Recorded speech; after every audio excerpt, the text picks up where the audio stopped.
Sa gitna ng pagdagsaan ng mga biyaherong pauwi sa kanilang probinsya ngayong Semana Santa, nagmistulang pugon daw ang isang bus terminal sa Quezon City dahil sa matinding init.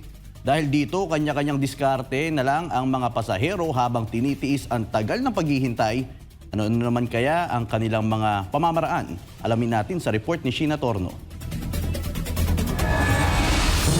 Maagang dumating sa isang terminal ng bus sa Cubao, Quezon City ang buong pamilya ni Aling Maribel. Miyerkules ng Abril 16 ang kanilang biyahe pauwi sa Bicol Region para makapagnilay ngayong Semana Santa. Yun nga lang, tanghali pa ang kanilang biyahe kaya kailangan muna nilang mag-antay ng ilang oras sa terminal. Pero hindi pa man nakakaalis ay basang-basa na ang suot niyang damit sa sobrang pawis nito punsod ng mainit na panahon.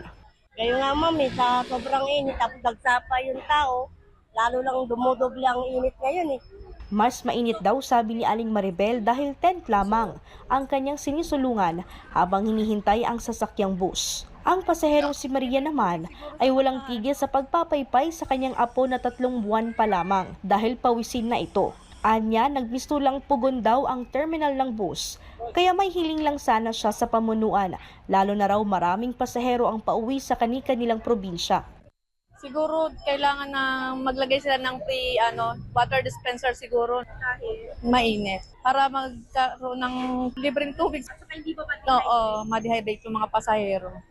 Para naman sa ilang pasahero, ay dapat daw ayusin ng mga bus terminal ang kanilang pasilidad para komportable ang mga pasahero na kanilang siniserbisyuhan. Papaano na lamang daw ang mga senior citizen na nahihirapan.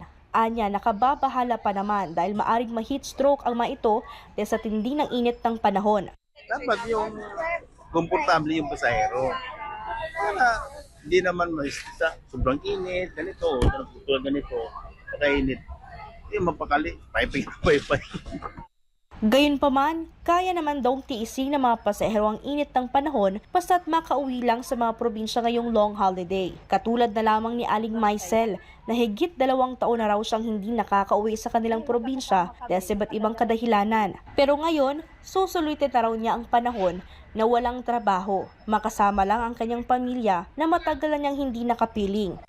Piyesta sa amin, tsaka wala naman kasi yung mga bata, kaya kailangan umuwi. Sobrang saya.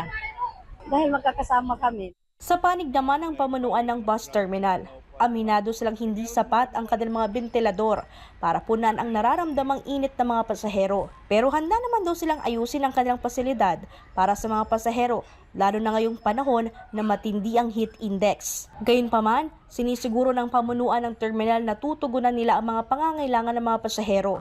Yan sinisigurado naman namin sa kanila, lalong-lalo na yung mga pasahero na hindi pa nakapag-advance booking para sila yung makauwi na masigurado yung kanilang maupuan sa bus. Meron naman kami mga nakala ng mga extra buses para sa kanila sa mga chance passenger. Sa ngayon daw ay fully booked na ang biyaheng Bicol Region, kabilang na ang biyaheng Naga, Albay, Sorsogon at Masbate. Para sa Diyos at sa Pilipinas kong mahal.